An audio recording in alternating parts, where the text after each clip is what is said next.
এ পর্যায়ে বিদ্যালয়ের সমসাময়িক বিষয় নিয়ে যেটি কথা বলবে অদর হোসেন, নবম শ্রেণী রোল নাম্বার 1। অদর হোসেন, নবম শ্রেণী রোল নাম্বার 1।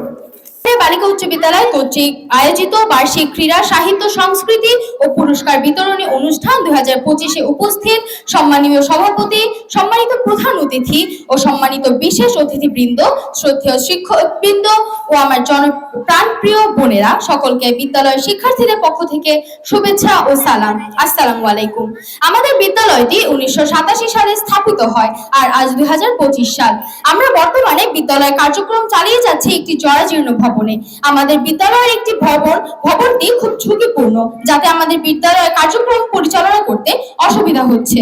আমাদের জরাজীর্ণ টিন শেডের ভবনটির পেছনের সিমেন্টগুলো খুবই হালকা, যা হাতের সংস্পর্শে ভেঙে যায়। আবার বৃষ্টির দিনে টিনের ছিদ্র দিয়ে পানি পড়ে, যাতে ক্লাস প্রায় বন্ধ হয়ে যেতে পারে।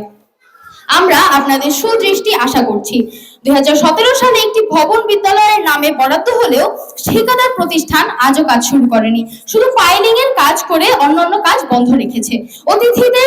অতিথিদের মঞ্চের জায়গাটি সামান্য বৃষ্টি হলেই তলিয়ে যায়, যার কারণে বিদ্যালয়ের খেলাধুলার কাজ ব্যাহত হয়। আমাদের প্রধান অতিথি মহোদয় উক্ত সমস্যাগুলোর প্রতি সুদৃষ্টি দিবেন। পরিশেষে সকলকে ধন্যবাদ জানিয়ে আমি আমার সংক্ষিপ্ত বক্তব্য শেষ করছি। ধন্যবাদ।